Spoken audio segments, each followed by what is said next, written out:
माफ कर देगा क्या? विचार करो इस बात पर। यहां मूल है, खोट यहां से शुरू होता है। और इस दिन कहते हैं, यहां तक लिखते हैं, हमारे साथ कार्य करने वाला कोई अनुकर, कोई साधारण व्यक्ति जो हमने नौकर चाकर रखा है, वो भी ना बचे, उसको भी आर्य बनाना है। पर ये काम कर कौन रहे हैं? जो आपका गला काट रहे हैं। जिन लोगों ने मिलकर दयानंद को मरवाया था, वो दोनों काम कर रहे हैं। उधर आतंकवादी जिहादी मुसलमान हैं, साफ कटार लेके घूमते हैं, आपकी बेटियों को उठा के ले जाते हैं। और अभी बांग्लादेश में तो जो काम कर दिया, अब आप जरा सोच लीजिए, जो कुछ वहां हुआ, कश्मीर में हुआ, यहां भी हो सकता है कि नहीं? किसी को पता था कश्मीर में हो जाएगा? किसी को पता था बांग्लादेश में हो जाएगा? तो आप गुमराह मत रहो कि यहां वो नहीं हो सकता। सचेत हो जाओ। ये हम पूरे देश में बताते हुए आ रहे हैं कि जाग जाओ, अपने बच्चों को जगाओ। वो आपकी सड़कें भर देता है, 5 बार आपके पर्दे फाड़ देता है कि 7वें आसमान के अल्लाह के सिवाय कोई देवी देवता नहीं है, कोई भगवान नहीं है। और ये गालियां आप 5 बार सुनते हो। उसका अर्थ भी बता देता हूं, मैं तो व्हाट्सएप पे डालता रहता हूं, आज से नहीं, पिछले 50 साल से डाल रहा हूं। लेकिन जब पहले डालता था, लोग कहते थे आचार्य जी के पास कोई टॉपिक नहीं। मैंने कहा ये तुम्हारी मुसीबत का सबसे बड़ा कारण बनने वाला है। आज बोलो, भारत सरकार की सबसे बड़ी समस्या क्या है? ये समाज को बर्बाद करने वाले, कलुषित करने वाले, गाय काटने वाले, बकरी काटने वाले, बहू बेटी को बर्बाद करने वाले, मंदिरों को तोड़ने वाले, वही तो लोग हैं। सबसे अधिक पैसा उन पे खर्च होता है। मुझे जब अब्दुल कलाम जी राष्ट्रपति भवन में मिले तो मैंने उनको रोका। मैं कहा, sir, we are not working at the root level to approve this terrorism. ये समाज को जो गंदा कर रहे हैं, हम कहते हैं धरती गोल है, ये कहते चपटी है। हम कहते हैं धरती सूरज के गिर्द घूमती है, ये कहते हैं सूरज धरती के गिर्द घूमता है। आज भी ये बोलते हैं। हम कहते हैं माताएं पूज्य हैं, वो कहते हैं माता भोग की वस्तु है, औरतें ये खेती हैं। आपके यहां अष्टमी मनाई जाती है, वो प्राचीन जो कुछ लोग मनाते हैं। घर में छोटी छोटी मोहल्ले की बेटियां आती हैं, बेटों को कहा जाता है पैर धो, वो पैर छुओ, एक भावना बनाने के लिए कि आसपास की सभी लड़कियां तुम्हारी बहनें होती हैं। और आप भाईचारे में इतने उलझ गए हो, हिंदू मुस्लिम भाईचारा, वो तो अपनी बहन को ही बहन नहीं समझता, उससे शादी कर लेता है। बाप की बेटी से शादी हो जाती है, बेटे की मां से शादी हो जाती है। ये चिंता किसको है? लेकिन फिर भी इकट्ठे हैं, क्योंकि उनका एक आतंकवादी संविधान है सबका, और एक नेता है। वह सेक्शन कितने भी हों, बंटवारे कितने भी हों, पर 2 चीजें एक है, और उसके लिए मरते हैं, बम बांध कर मरते हैं, खुले आम मरते हैं, मारने के लिए मरते हैं। और आपके ध्यान ने क्या लिखा? सत्यार प्रकाश सोमंत्यो मंत्यो प्रकाश के अंतर्गत अंत में बिल्कुल वो लिखते हैं, तुम बचो ना बचो, लेकिन इस धरती के ऊपर कोई विधर्मी, कोई दुष्ट निकम्मा नहीं रहना चाहिए। और ऋषि की ये बात सुनकर लगभग 7,32,000 वीरों और वीरांगनाओं ने अपना बलिदान दे दिया कि इन निकम्मों को यहां से निकालो, मुगलों को निकालो, अंग्रेजों को निकालो। ये सब समाज को भ्रष्ट कर रहे हैं, कोई चरित्र नहीं है। जुआ खेल, शराब पी, हुक्का पी, कोई मां बहन, कुछ मतलब नहीं किसी को, हलाला कर लो। बताइए आप। हमारे यहां लक्ष्मण जी अपने भाभी को माता कहते हैं, लगभग 14 वर्ष साथ रहकर, और जब सीता को वो गुमराह करके ले जाता रावण, तो वो जेवर जो फेंक गई थी सीता उसको लक्ष्मण के हाथ में रखते हैं, तो लक्ष्मण ऊपर के सारे जेवर वापस कर देता है। मुझे क्षमा करो, मैं ये नहीं जानता। नूपुरे त्वम जानामि नित्यम पाद अभिवंदनात्। मैं तो सीता माता के पैर के जेवरों को जानता हूँ, ये बिछुए उन्हीं के हैं, क्योंकि मैं नित्य प्रति उनके चरणों में आके प्रणाम करता था।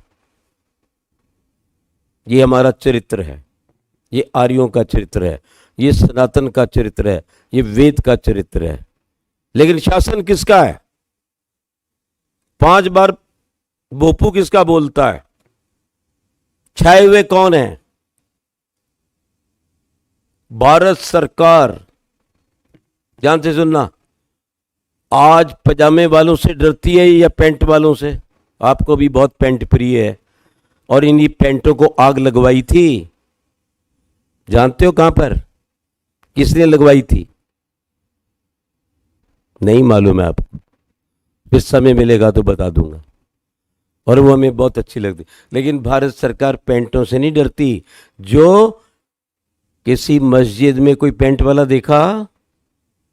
आप कहते हैं इन बातों से क्या होता है? बहुत कुछ होता है, हो रहा है और करके दिखा रहे हैं वो। आप नोट पैदा करो कि हमारा परिवार सुखी शांत रहेगा। वो भी यही सोचते थे, बांग्लादेश वाले भी, कश्मीर वाले भी यही सोचते थे। याद रखो, वो कहते नोट नहीं, वोट पैदा करो। आप कहते हो धन धर्म से बड़ा है, ये पक्की बात है। बोलने में आपसे पूछ लूंगा ना मैं, धर्म बड़ा है धन, तो आप कहेंगे धर्म बड़ा है। मैं कहा हाँ, गले तक, गले से धर्म बड़ा है, पर दिल से धन बड़ा है। अगर ये चक्कर नहीं होता तो सत्संग की स्थिति ना होती, भीड़ होती कि आदि मूल परमेश्वर है, मेरा कुछ भी नहीं है, तो उस परमेश्वर के लिए ना मैं जाऊं, उसकी बात ना सुनूं, उसके अनुसार समाज ना बनाऊं। उनके लिए मजहब पहले है, दौलत बाद में है। वो भी दुकानदार हैं, वो भी व्यापारी हैं, इंजीनियर डॉक्टर वगैरह भी हैं, लेकिन उनका मजहब सबसे पहले है। हमारे जैसा कोई, उनका मौलवी अगर 12 बजे भी आ जाए तो पूरे इकट्ठे हो जाते हैं, क्योंकि उनको मजहब से प्यार है और उनको इस देश में बदलना है।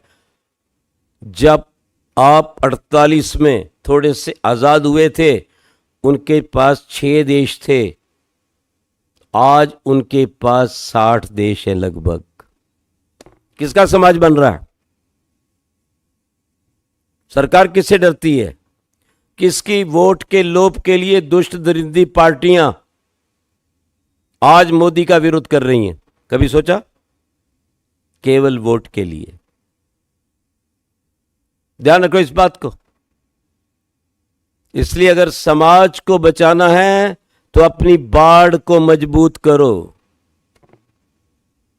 कोई भी नादान किसान तब तक बीज नहीं लगाता जब तक बाड़ को मजबूत नहीं कर देता, कोई आके खराब ना करे। धर्म रूपी बाड़ को मजबूत करो। अपने घर में नित्य प्रति वो दिनचर्या रखो जो ऋषि ध्यान ने बोली है, वही खान पान रखो। याद रखो, यही समाज सुधार का एक उपाय है और कोई उपाय नहीं है। मैं आपको कहना चाहता हूं, समझ कहते हैं पशुओं को, समझ बिना होते हैं। समाज कहा गया जो नियम से चलता है, ये अंतर है। जब हमारे में ये बातें आएंगी, हमारे परिवार में आएंगी, बच्चों में आएंगी, तो अच्छा समाज बनेगा। मोहम्मद ने कहा औरतों को, यदि तुम मेरा राज चाहते तो अधिक से अधिक बच्चे पैदा करो। उन्होंने बात मान ली। तुम एक ही पैदा करती हो या नहीं भी करती है कोई, कि जरूरत ही क्या है। वो 5, 6, 7 क्यों करती है? ताकि मोहम्मद का राज आ जाए सारी धरती पर। ये जो भारत बच गया है इसको इस्लामिस्तान बना दिया जाए। हमें वोट का समय आता है तो पिकनिक करने चले जाते हैं। वो दुबई से आकर भी मोदी को, भाजपा को हराने की दृष्टि से वोट डालने आते हैं। किसका समाज बचेगा? उसका समाज बचता है जिसकी सरकार होती है। उसका धर्म बचता है जिसकी सरकार होती है। विचार कर लो आगे क्या होने वाला है। आंखें खोल के देख लो। कश्मीर में किसका राज क्यों हुआ? कोई केस चला सुप्रीम कोर्ट में उस समय के मुख्यमंत्री पर? ये यूनुस सरकार आई, सरकार बदली, कत्लेआम हिंदुओं का शुरू हो गया। कितने मंदिर टूटे और किसी मंदिर से कोई देवी देवता ने आके उनको नहीं बचाया। याद रखना। इसलिए समाज को बचाने के लिए सच्चे ईश्वर का ज्ञान चाहिए, जिसकी पूजा ब्रह्मा शिव राम कृष्ण ने की, जो सर्वव्यापक है। ओम प्रतिष्ठ। भगवान स्वयं कहता है मेरे अनेक नाम हैं, एकम सद्विप्रा बहुधा वदन्ति, लेकिन अगर मुझे प्राप्त करना है तो मेरे ओम नाम के साथ जुड़ जाओ। पर्यागात शुक्रम अकायम, मेरी कोई काया नहीं है। फिर बोला अनतस्य प्रतिमास्ति, कोई मेरी प्रतिमा नहीं है। इस अज्ञान में मत फंसना, बर्बाद हो जाओगे, गुलाम हो जाओगे। और भारत देश इसी मूर्खता के कारण, सत्य सनातन धर्म के मूल वेद को ना जानने के कारण सैकड़ों वर्ष तक गुलाम रहा। वही हालत फिर होने वाली है अगर नहीं जागे तो। राम जी महान थे, शिव जी बहुत महान थे, कृष्ण महाराज क्रांतिकारी विश्व के गुरु थे उस समय। मुगलों का आक्रमण हुआ, नादान और मूर्ख लोग जाकर मंदिर के पास हाथ जोड़ के बैठ गए, हमें बचाओ। अगर ईश्वर की बात मान लेते, अपगनंतो रावणा, ये तो ऋषि ने आपको पाठ दिया था, इंद्रम वर्धंतु अपतुरा करवंतो विश्वमारियम अपगनंतो रावण। आएगा कैसे? समाज आर्य बनेगा कैसे? देश का बनना तो बहुत दूर है। अभी परिवार नहीं बना, इकाई नहीं बनी, समाज नहीं बनता, पति पत्नी नहीं बनते, तो बनेगा कैसे? ऋषि ने साफ बता दिया, रास्ता निकाल दिया। तुम हाथ जोड़ के बैठ के नपुंसकों की तरह, कृष्ण महाराज ने कहा था ना अर्जुन को, अपने भाइयों को, अपने बुजुर्गों को देखकर मोहित हो गया, गांडी में रख के बैठ गया, तो कृष्ण महाराज कहते हैं क्लैव्यम मा समागम पार्थ, उठ जा, इस नपुंसकता को छोड़,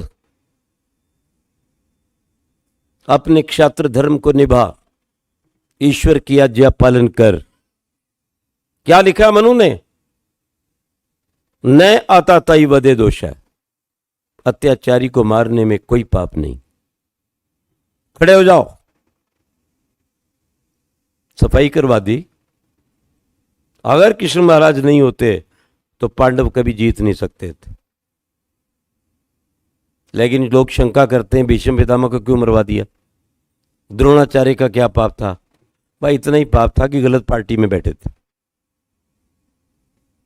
तो ये शिक्षा भी दी जा रही है सनातन के द्वारा, ये शिक्षा दी जा रही है देवध्यान के द्वारा।